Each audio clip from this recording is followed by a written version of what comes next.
we dedicate this program, The Dambusters, presented by the author himself, Paul Brickhill, dramatized by Morris West, an Australasian radio production.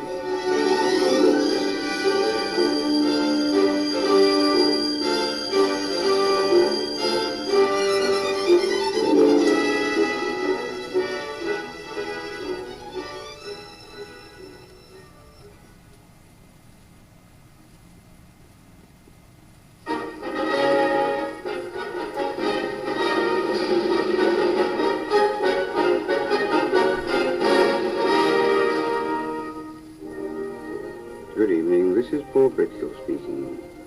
The training of 617 Squadron for the dam busting raid was tough and highly concentrated, and this caused many to wonder, because the hand-picked air crews were already highly trained and experienced operational flyers. Security was so tight that in all the squadron, only the commander, Guy Gibson, knew the purpose of it all. He knew, too, that Wallis's freak bomb was just about ready for use. Naturally, he was anxious and impatient as he awaited the next stage in the evolution of his crack squadron. It came early in May as Gibson and Martin watched the strange-looking aircraft fly into Scampton Aerodrome. Will you look at that crate? Guy, will you just look at it? Yeah. Well, it's a lank, all right, Mickey, but they've stripped off one of the turrets. Some of the armor's gone. The bomb doors, too. There's a hell of a lot of junk under the belly. Yeah. Looks as though she'll walk better than she'll fly. Just a minute. That wouldn't be the sort of thing we'll be using, would it? Yes, I'm afraid it would, Mickey. This is the first delivery. Oh, no. Yep. You'll be taking it out for a test run and spot a bombing practice at Reculver tomorrow. Nice of you to tell me, Guy. Listen, do you always have to play this thing so close to your chest? Look, I'm sorry. I'm not trying to be secretive. I've got my orders and I'm just trying to carry them out. Oh, look, Guy, you're tired. You're edgy. If you don't watch it, you won't be in any shape to direct an operation. And besides, about that swelling on your face. Looks like a boil or a carbuncle. I know what it is. You should see the doc about it. Things like that can turn nasty, particularly when you're a little below par. Yes, I know. I'm worried about it for Sorpe. I can't get my oxygen mask on. Well, for Pete's sake, go and see the MO. All right, Mickey, I will. Let's go. Look at this flying junkie.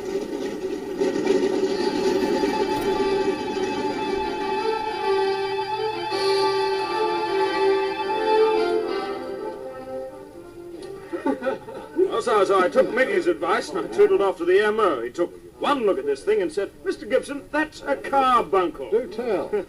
Well, I knew that, and then he cocked an eyebrow at me and said, "Mr. Gibson, this sort of thing shows you're overworked. You'll have to take a fortnight's holiday." Somehow.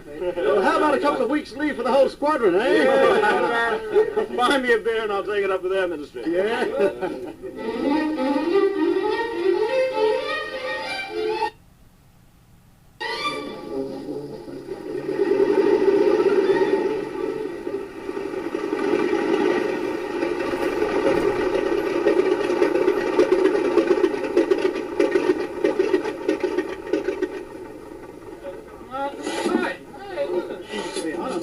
What the hell happened, Mickey? Well, I was out in the bombing run at Reculver. Yes, I know that. You know, I came in a bit low on the run, and when the bombs hit, the water spouted up and kicked back in my elevator. Well, we were trying to fly at 60 feet, like you told us, and she dipped heavily, and I had just enough control to get her nose off the water. Oh, yes, I'm sorry, Mickey. That's pretty dicey. We'll have to watch that. Listen, bring it up at the next training meeting, will you? It could be very important. How do the kites handle? Oh, pretty good.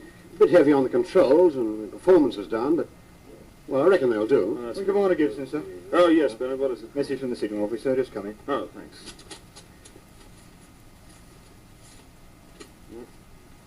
Uh-oh. What's up, Guy? The AOC wants to see me first thing in the morning. Looks like things might begin to warm up.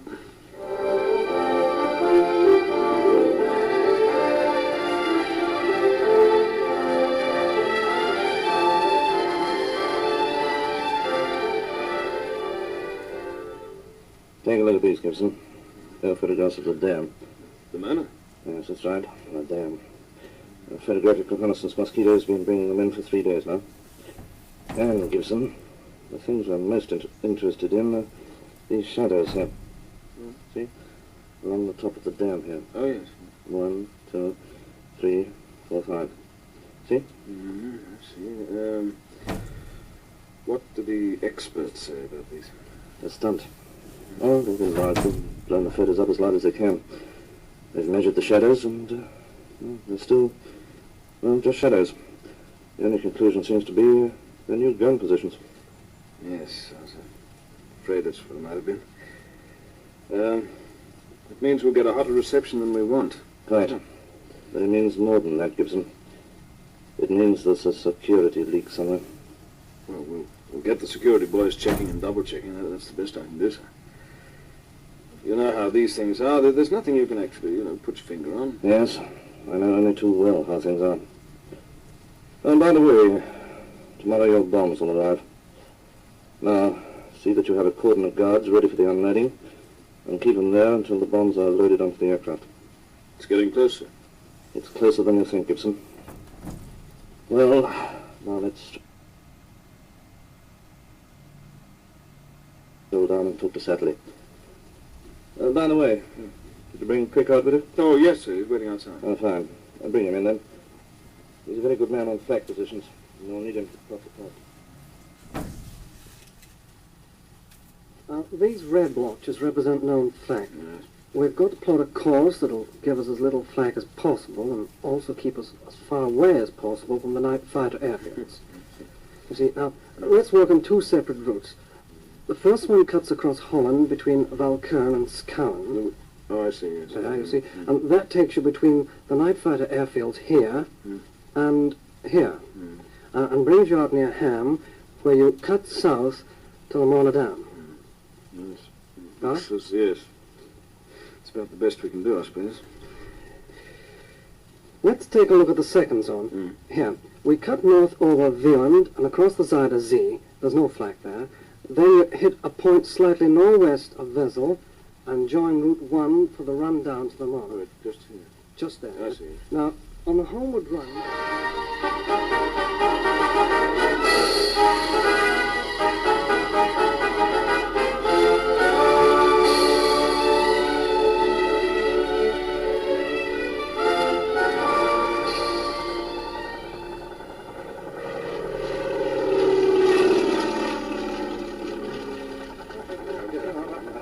Careful with that thing, boys. Might go off in your faces. How's the loading going, Doc? Oh, fair enough, Mickey. It's a bit messy, though. None of the release fittings are standard. The bomb's an outsized job. Just exactly how do these bombs work, Doc? I know as much as you do, Mickey. Sweet Fanny Adams. Well, what do they pay the armourers for? Answering silly questions from air crew. Pull your head in, Doc. I'm going up inside to check her over. Jesus, what's that? Hey, the bloody bomb's falling off! Get out of here! It might have fused itself. We'll go off in less than a minute. Hop on the trolley, Martin. Get the hell out of here!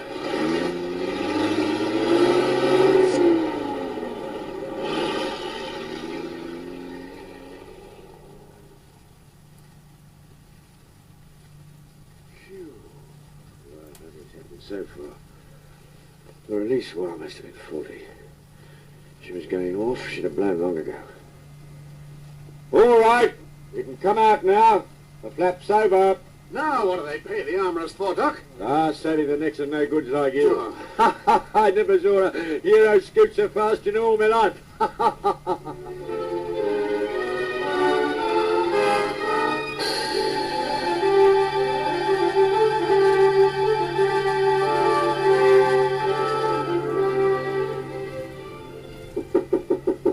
Can I come in? Yes, come in. You wanted to see me, Guy? Yes, sit down. Want a cigarette, maybe? Thanks. Well, what did you want to see me about? It's getting close. I've got the routes plotted now. Want to have a look at them?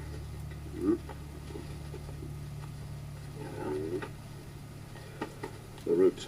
Number 1, number 2. Yeah, but what about the targets? Sorry, Mickey, not yet. Oh. But that's how we get in and that's how we get out. Mm-hmm. See, yeah. Oh, yeah. Come on to the factory. Factory. Some trouble here, right? Yes, I know. Fighter base. Well, we might get Factory there. A bit more trouble here, huh? Well, already got a flack about it, isn't there? Well, there's nothing much more we can do about it. As you can see, there are very few alternatives, and well, all of them have some drawbacks, like night fighters, it's out of range or something like that. Mm-hmm. Well, when's it to be, Guy? Any day now. Just a matter of tying everything together. The boys are getting jumpy. Oh, I don't blame them. I'm getting jumpy myself. Any trouble? Not really. Some of them are hitting the hops a bit too hard. I'll have a talk to them and get them to lay off. Anything else? Oh, well, Dave Sharon's had a row with his girl. Man. Yeah. You understand it, of course. He's been shooting a pretty heavy line there, and just when he needs a shoulder to cry on, poor Davey can't open his mouth.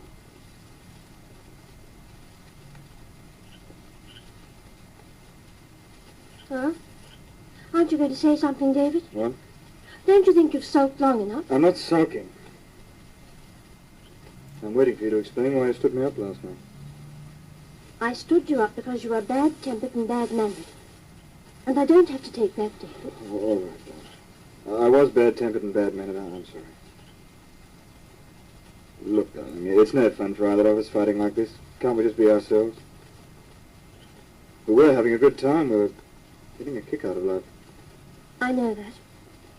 And then what happened? All of a sudden we were at each other's throats. Well, it's not my fault. It's not mine either. David, is something worrying you? No. The usual. What do you mean, the usual? What do you think's the usual around these parts? Waiting for the balloon to go up, waiting for the briefing call and the tannoy, wondering how you'll make out when the first flak hits, wondering whether you'll get the chop this time or the next time or the one after. That's the usual. But, David, I'm sorry. I should have known. You're waiting for something, aren't you? I can feel it. All of 617 is waiting for it. Yes, that's right, darling. Something big? Yes? Can you tell me about it? I want to tell you, but I can't. But I can tell you this, and I wouldn't tell it to another living soul. I'm scared, Anne. I'm scared as I've never been scared before. Everybody else is scared too. Doesn't help much, sweetheart. Like saying everybody else has got to die when you're waiting for the chopper to come down your own neck. Don't, David, please. I'm sorry, Anne, darling. Really, I'm sorry. Look, David. There's somebody coming home. Mm-hmm. He's been out tonight and he's nearly home. You'll come home like that. To you, Anne? Yes, David. To me.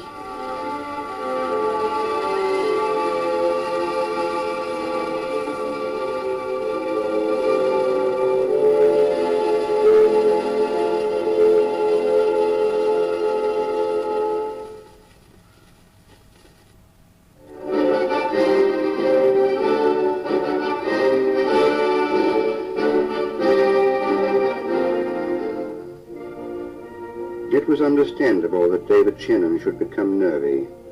Despite his operational experience, he was still very young to face up to the strain of waiting for something big and dangerous to happen, and having no inkling of what it was. In this, he was only like the rest of his squadron. The strain was telling on all of them, although they reacted in different ways. Oh, why don't they tell us something? I'm sick of sitting around on my backside waiting for something to happen. Take it easy, son. Take it easy. We're the lost squadron, didn't you know? Nobody tells us anything until it's all over. That's all right for you, Mickey. You've been in this thing up to the neck. The rest of us have been stooging around in the dark like bats. Then you better rub the sleep out of your eyes. You're going to need them wide open. Well, the boss has been scooting back and forth to headquarters for the last couple of days. You can hardly get a civil word out of him. There's a flap on all right, and we must be getting pretty close to zero. Odds on we're going to have a crack at the turpits. Oh, no. In that case, I'd better make a new will. My girl turned me down flat the other day. Now, what's the matter with you boys? Getting cold feet or Attention something? all aircrew. Attention all aircrew. All pilots, navigators and bomb aimers of 617 report to briefing room immediately. All pilots, navigators and bomb aimers of 617 report to briefing room immediately.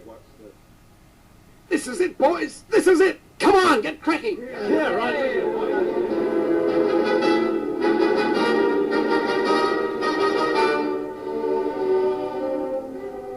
Well, go ahead, Jason. Tell them. All right, chaps. This is the news you've been waiting for. You're going to have a chance to hit the Germans harder than a small force has ever done before. Very soon, we're going to attack the major dams of Western Germany. Well, at least it isn't the flippin' Turpitch. Right, now here are your targets. There's the Möhne Dam, there's the Eder, and there's the Sorpe. As you see, they're all just east of the Ruhr. Now, we'll go in 2 waves with a 3rd wave in reserve. The first wave will attack the Möhne, the second wave will attack the Sorpe. Now, those of the first wave who have not bombed will then attack the Eder. Well, that's about all for the moment. You'll get detailed instructions later. Now, I want to introduce to you Mr. Barnes Wallis, who first thought up the idea and who designed the bombs which you're going to carry. Mr. Wallis, gentlemen. Gentlemen, I should like to tell you first the object of these raids. The 3 dams which Wing Commander Gibson has pointed out to you. We can't hear you at the back. Oh, yes, I'm so sorry. The 3 dams which Wing Commander Gibson has pointed out to you supply most of the power for the heavy industries in the Ruhr. If these dams can be burst, the German heavy industry will be crippled beyond repair. The surrounding countryside will be flooded so that food production will be drastically reduced. There'll be no electric light, and military roads and bridges will be washed away. If you succeed in your task, I believe the war will be shortened by at least a year, probably more. Now, you've all been trained in the manner of aiming and dropping the bombs, and I should like to tell you something more about them. They're queer-looking things, I know, but they were designed to do this job and no other. Now, if you look at the blackboard, you'll see how, when the bomb enters the water, it plunges downward to meet the base of the retaining wall of the dam. It explodes on impact, and a shock wave is built up in the water, sufficiently strong to crack the wall of the dam and burst it open. That's why your aiming must be dead accurate. If your bomb falls too far back, the shock wave will not be sufficiently strong to break the wall. If you aim too far forward, the bomb will hit the top of the wall and will quite literally blow up in your face. You'll be flying at 60 feet, remember. Well, that's all I have to tell you, gentlemen. Well, any questions, chaps? Oh, yes. Our route takes us pretty close to a synthetic rubber factory at Ruhr. It's a hot spot. I nearly bought it there 3 months ago. You're always nearly buying it there. Oh, well, if we go in lower, I think it might upset things. Yes, yes, I see what you mean. Well, now, if you think it's a bit too close to Hulls, we'll bring the course down a bit, say to, how about here? You'd all better be very, very careful here. The gap isn't too wide. You navigators will have to watch it. What sort of defences are there on the dams themselves? Well, we're a bit worried about them. We've had a lot of photos taken, but they haven't told us much. So far as we know, the defences are confined to light flak. Any balloons, huh? Well, up to yesterday, the nearest ones were around a small factory 12 miles away. But we don't expect any. Are there any nets on the lake? Yes, standard torpedo booms. Oh, will they be effective against the bombs? Not a bit. Not a bit. That's something, isn't it? Now, over here, I want you to come round, gather round here. Yeah, yeah. Models of the 3 dams. I want you to look at these until your eyes stick out and you've got every detail photographed in your mind. Then go away and draw them from memory. Then come back and check your drawings. Correct them. Then go away and do them again until they're absolutely perfect.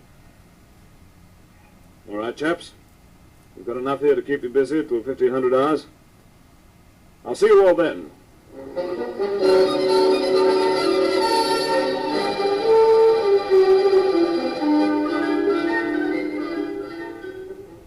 Well, Gibson? The boys are working over their first briefing, sir. When do we go? If the weather's right, you go tomorrow night. I see. Not a word of this to anybody else. We can't afford a security risk at this stage. No, sir. I want to fix on a code word which will signal the success of the attack. Why not call it nigger? Nigger? Well, it's as good as any. What's the reason? Well, it's my dog's name, sir. Kind of mascot. Hmm. I can't take him on the raid, but I'd like to think he was with us in spirit. All right, Gibson. Nigger it is. No need to tell you. We'll all be on tenterhooks waiting for it in the ops room. Yes. You want anything else, sir? No. Just radio the one word. Nigger.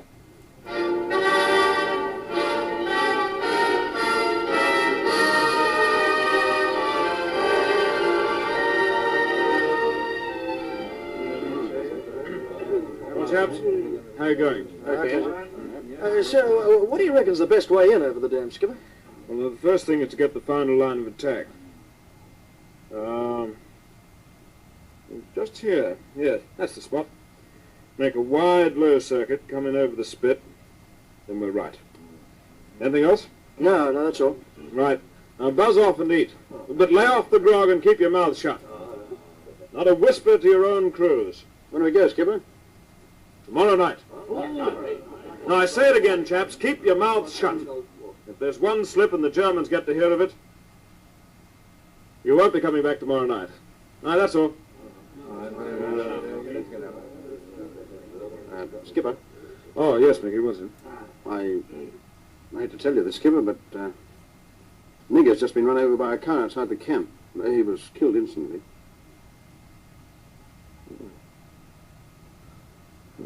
I see. Care for a beer? Oh, no, thanks. I'd better go and see about having him buried.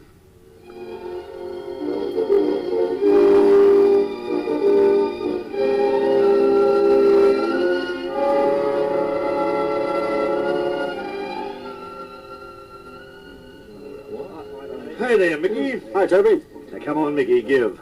There's a flap on, isn't there? Oh, just a small one. Well, what is it? You never tell us gunners and wireless ops. Nothing. More training, that's all. You'll hear about it tomorrow. Training? Oh, I don't believe it. It can't be. It's true. Will you swear it? I swear it. Oh, I need a drink. What are you having? Shandy for me. Shandy? And we're any training tomorrow? Martin, you're the biggest ruddy liar on this station.